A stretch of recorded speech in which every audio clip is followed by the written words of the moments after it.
Hello everyone, আমি doctor Roni, consultant astrologer.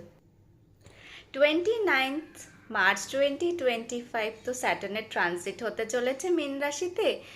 এই নিয়ে সবার মনে একটা ভয়, ভীতি, চিন্তা ভাবনা চলছে, তাই তো? একদমই চিন্তা করো না, ভয় পেও না। কেন, 30 মার্চ 2025 থেকে শুরু হতে চলেছে চৈত্র নবরাত্রি। চলবে 7 এপ্রিল 2025 অবধি। চলো একটু চট করে জেনে নিই কোন কোন দিন মায়ের কোন রূপের পুজো হতে চলেছে। 30 মার্চ মা শৈলপুত্রীর পুজো। 31 মার্চ মা ব্রহ্মচারিণীর পুজো। 1 এপ্রিল মা চন্দ্র ঘণ্টার পুজো। 2 এপ্রিল মা কুষ্মান্ডার পুজো। 3 এপ্রিল মা স্কন্দ মাতার পুজো।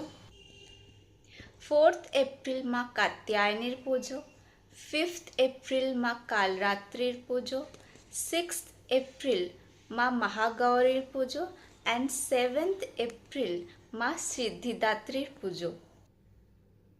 চলো এই কটা দিন আমরা মনের ভয়, কষ্ট, দুঃখকে ভুলে মায়ের আরাধনায় করি, আর নিজের নিজের কষ্ট, আশা, ইচ্ছা, যে সিচুয়েশনে আর থাকো না কেন, মায়ের কাছে মন থেকে প্রে করো, আরতি করো।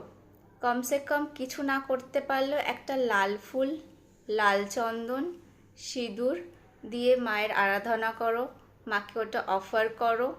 ইভিনিং টাইমে একটা ঘিয়ের প্রদীপ জ্বালিয়ে 2টো করে লবঙ্গ, লং যেটা হয়, ওটা দিয়ে মায়ের আরতি করো।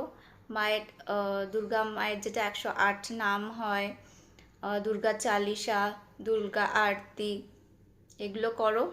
এই কটা দিন মায়ের কাছে প্রে করো জীবন থেকে যাতে আপদ বিপদ দূরে যায়, আমরা সবাই যেন ভালোভাবে শান্তিতে থাকতে পারি। নবরাত্রি তোমাদের খুব ভালো কাটুক, তোমরা ভালো থাকো, সুস্থ থাকো। Thank you for watching.